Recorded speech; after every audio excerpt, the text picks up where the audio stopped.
questa può apparire una provocazione, in realtà secondo me merita rispetto, perché effettivamente per quella che è la produzione diciamo normativa che viene offerta dal Parlamento e per quelle che sono le scelte di governo del Primo Ministro, obiettivamente sarebbe forse la cosa migliore. Fatto si è che abbiamo un Presidente del Consiglio che è un comunicatore. Non c'è dubbio che vive di comunicazione, però tra la comunicazione e gli atti concreti e soprattutto i risultati che molti auspicano c'è una bella differenza. Poi andiamo anche sul Veneto. E direi che dovremmo parlare, visto che questa si chiama Rete Veneta, una televisione locale, dovremmo dare anche un'attenzione specifica a quelle che sono le conseguenze su questo territorio delle scelte che fa un governo che a mio parere è poco o pochissimo o nulla attento a questa realtà particolare. Chi mi ha preceduto, l'ospite mi ha preceduto, ha toccato un punto che avrei voluto evidenziare anch'io e sono contento che l'abbia con qualità di argomentazione illustrato correttamente. Perché il futuro viene dai nostri giovani. 10 su 12 sono i dati di cui io ancora dispongo, che escono dall'Università di Padova, neolaureati, di solito sono quelli più preparati, non pensano altro che andarsene all'estero, perché non hanno alcuna possibilità di inserimento adeguato, conforme alle competenze, alla professionalità e al titolo di studio nella nostra realtà. Non c'è possibilità, quindi se noi perdiamo meglio della nostra... questa cosa la paghiamo fra 20 anni. Certo. Perché queste persone formeranno delle famiglie in altre nazioni, quindi daranno un contributo alla società lontano da qui. Quindi i migliori se ne vanno, i peggiori rimangono qua. La pagheremo fra 20 anni. Certo, avremo la carenza, lei sta dicendo la cosa che appunto era la conclusione del mio ragionamento, la carenza della classe dirigente migliori domani. Cioè ci mancherà il pensiero guida, ci mancherà quelli che hanno le qualità di gestire le aziende, di intervenire nei problemi della nostra società privata e pubblica. Quindi è un dramma e avremo i peggiori ovviamente e avremo ovviamente l'immigrazione che ha bisogno di sussistenza, quello che ha fatto il sindaco di Milano pochi giorni fa, una cosa invereconda, la proposta di dare 400 euro a immigrati che sostanzialmente sono venuti qui nell'illegalità, che non sono profughi, sono cose sulle quali dovrebbe esserci una reazione, un'indignazione, riguarda Milano, ma sicuramente qualche sindaco anche del Veneto seguirà. L'altro aspetto, i giovani che se ne vanno, è gravissimo e nulla c'è nella finanziaria su questo versante, nulla, perché altrimenti avremmo avuto delle prime reazioni, avremmo letto qualcosa di più serio. L'altro aspetto, pratico, perché se andiamo nei dettagli e finanziaria, chi evidentemente l'ha fatta sa sempre trovare qualcosa che sembra a favore, bisogna vedere il quadro complessivo. Il quadro complessivo è che la spesa pubblica continua a crescere, nonostante tutti gli aspetti.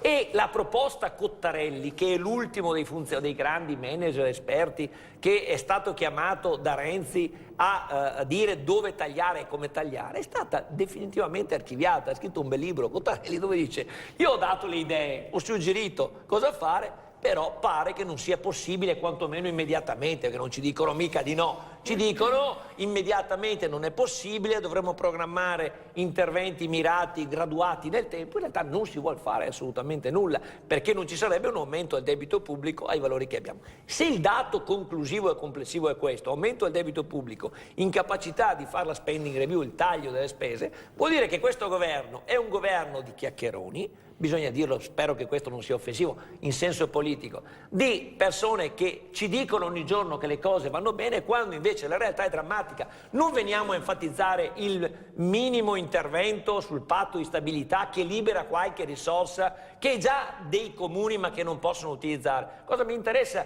che un esempio, la scuola di Asolo, certamente cosa buona, ma quanti soldi ha il comune di Asolo che non può liberare per altri interventi? Hai citato a sproposito Puppato il sindaco Zumeschi, mi dispiace, hai scelto, scusami, dopo replichi, hai scelto Zumeschi, che è quello più incazzato di tutti, è quello che ci mette anima e corpo tutti i giorni per far andare bene la sua amministrazione, è quello che dice che ha milioni ovviamente di risorse che non può, ma no, ma era ironico, non hai capito, è vero, confondi l'ironia, se confondi l'ironia con la realtà io sono molto Non hai preoccupato. ironico, ti assicuro che sono distinto. Guarda che Riccardo Zumis, che è persona che conosco personalmente e che Lo so stimo, che è sempre incazzato con il governo, non è ma ti incazzato, assicuro, non è ma incazzato, con è i persona governi, anche che vostri, affronta e perché descrive voi la poveri. realtà in modo molto attento, Sì, vabbè, perché è attento insomma, si può all'interesse dire sul anche cittadino. così. La Poi non conclusione fai è, dopo 25 parli, stelle. Laura, e di quello che vuoi, Sì, certo. la reazione è che alla fine dei conti il debito pubblico cresce e dall'altro i tagli non sono consentiti. Ho citato solo due cose. L'altro aspetto è quello della tassazione. Siamo dimenticati, la tassazione è a livelli intollerabili e insostenibili.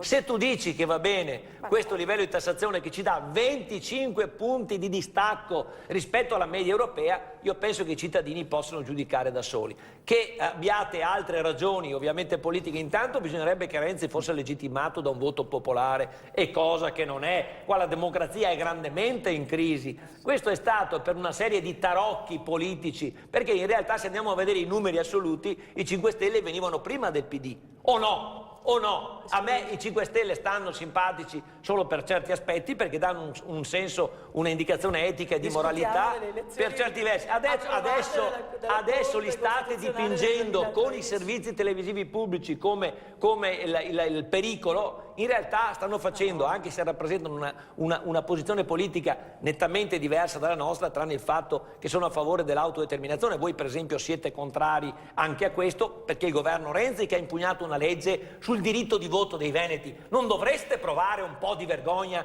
anche su queste scelte che sono contro la democrazia, che sono contro la libertà, che sono contro la partecipazione dei cittadini? Il Veneto che vuole pronunciarsi su questa legge, o siete d'accordo con Zaia, che invece ci fa fare probabilmente nel 2016 un referendum sull'autonomia del tutto inutile che costa 14 milioni di euro, quando tu stessa, penso su questo probabilmente sei d'accordo, o se non altro qualcuno del PD più attento e sensibile è d'accordo, uno che ha già vinto le elezioni col 50% dei consensi, che ha nel suo punto qualificante l'autonomia del Veneto, dice dopo 6 mesi di voler spendere 14 milioni per chiedere se i veneti vogliono l'autonomia, e non ha presentato un progetto. Io mi vergogno, io mi impegnerò, nei limiti in cui riusciremo a trovare le forme, a fare causa o al Presidente del Consiglio o ai consiglieri, al Presidente della Giunta regionale e ai consiglieri regionali, che dovessero spendere questi milioni per fare un referendum che è a priori inutile, del tutto inutile.